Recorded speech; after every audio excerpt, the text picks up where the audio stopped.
Prepárate para adentrarte en el lado más oscuro y provocador de la antigua Roma, un imperio donde el poder y el placer iban de la mano, y donde las reglas sociales de hoy no tenían cabida. En este video, desvelaremos los secretos más impactantes de una sociedad que convirtió el sexo en una herramienta de poder, control y desenfreno. Desde fiestas desbordantes de lujuria hasta prácticas que desafían nuestra comprensión moderna, Roma fue testigo de excesos inimaginables. Lo que estás a punto de escuchar te dejará sin aliento. En la Roma antigua, el sexo no era un tema que se ocultara ni se tratara con vergüenza. La vida sexual, tanto pública como privada, era vista como algo natural, y muchas de las normas que hoy gobiernan nuestra moral no aplicaban en absoluto. Los romanos eran conocidos por su enfoque abierto hacia la sexualidad, algo que, para algunos historiadores, fue una de las razones por las que la civilización llegó a un estado de decadencia.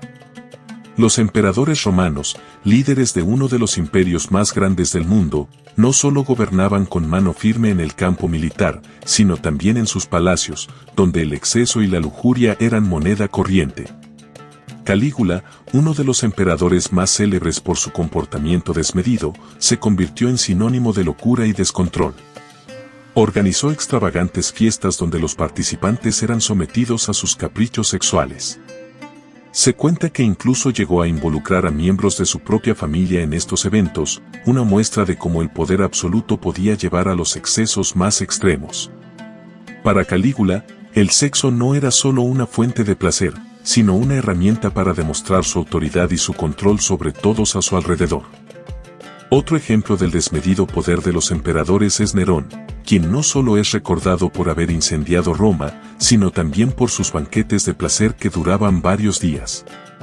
En estas fiestas se mezclaban la música, el vino y el desenfreno sexual. Los esclavos, tanto hombres como mujeres, eran a menudo obligados a participar en estos banquetes, reflejando la jerarquía brutal que imperaba en la sociedad romana. Pero Nerón no solo disfrutaba de estos excesos en privado, en ocasiones, organizaba espectáculos públicos donde se convertía en el centro de atención, disfrazándose para participar en elaboradas fantasías eróticas frente a sus invitados. Estos eventos no solo buscaban entretener, sino también reafirmar su autoridad, ya que en Roma, el placer también era una demostración de poder. La vida sexual en Roma no se limitaba a las fiestas de los emperadores. En la vida cotidiana, los ciudadanos comunes también disfrutaban de una gran libertad sexual.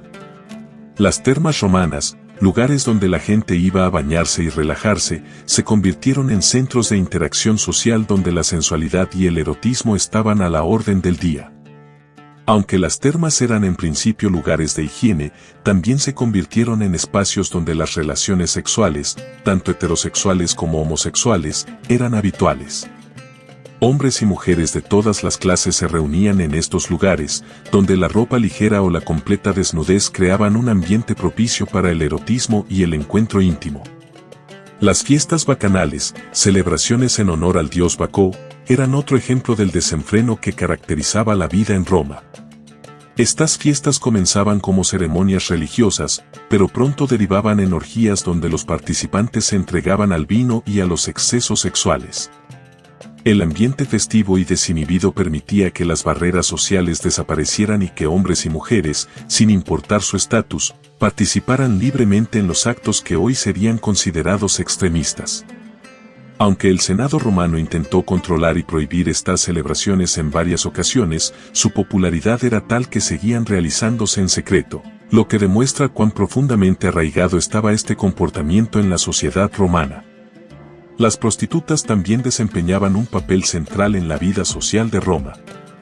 A diferencia de otras civilizaciones, la prostitución no era mal vista, sino que formaba parte de la vida diaria. Los lupanares, o burdeles, estaban repartidos por toda la ciudad y eran frecuentados por hombres de todas las clases. Las mujeres que trabajaban en estos lugares no solo eran valoradas por su belleza, sino por su habilidad para satisfacer a sus clientes. A menudo llevaban pelucas elaboradas, maquillaje llamativo y perfumes exóticos para atraer a los hombres que buscaban un momento de placer. Sin embargo, no todas las prostitutas trabajaban en burdeles, muchas de ellas ofrecían sus servicios en las calles o en las termas, lo que hacía que el sexo estuviera disponible prácticamente en cualquier rincón de la ciudad. Uno de los personajes más infames de la historia de Roma fue Mesalina, esposa del emperador Claudio, quien, según se dice, participaba en concursos con prostitutas para ver quién podía tener más encuentros sexuales en una sola noche. Mesalina es recordada como una mujer de gran poder e influencia, pero también como una figura controvertida, cuyas aventuras amorosas y ambición la llevaron a una muerte prematura. A través de su historia, se puede ver cómo el deseo y el poder a menudo iban de la mano en la Roma antigua. Sin embargo, no todo el placer en Roma era consensuado. El esclavismo sexual era una parte integral de la sociedad romana. Los esclavos, que no tenían derechos propios, eran frecuentemente utilizados para satisfacer los deseos de sus amos. Esto incluía no solo trabajo físico, sino también servicios sexuales. Los esclavos podían ser vendidos, comprados o intercambiados por sus cualidades físicas y a menudo eran entrenados específicamente para satisfacer los caprichos sexuales de la élite romana. Este abuso de poder era una muestra más de cómo el control sobre el cuerpo y la sexualidad se utilizaba como un arma para reforzar la jerarquía social en Roma. Pero, ¿cómo era posible que estas prácticas fueran tan comunes y aceptadas en una civilización tan avanzada? Los romanos no veían el sexo de la misma manera que las sociedades modernas. Para ellos, la virilidad y la fertilidad eran símbolos de poder y prosperidad, y muchos de sus rituales religiosos estaban ligados a la sexualidad. De hecho, los faraones egipcios y los emperadores romanos compartían la creencia de que la fertilidad de la tierra y el bienestar del pueblo dependían de sus actos sexuales y de su capacidad para conectar con lo divino a través de estos rituales. El sexo, entonces, no era solo un placer, sino una responsabilidad sagrada. Uno de los ejemplos más claros de esta conexión entre el poder y la sexualidad era el rol del emperador en los festivales dedicados a la fertilidad. Durante estos eventos, el emperador participaba en ceremonias que simbolizaban la fertilidad de la tierra y la abundancia del imperio, reafirmando así su estatus como líder divino y garante de la prosperidad del pueblo. Estos rituales no solo implicaban actos sexuales simbólicos, sino también orgías y celebraciones masivas que buscaban asegurar la continuidad del ciclo vital. Finalmente, no podemos dejar de mencionar el uso de objetos sexuales en la antigua Roma. Aunque pueda sorprendernos, los romanos utilizaban artefactos que hoy podríamos considerar juguetes sexuales.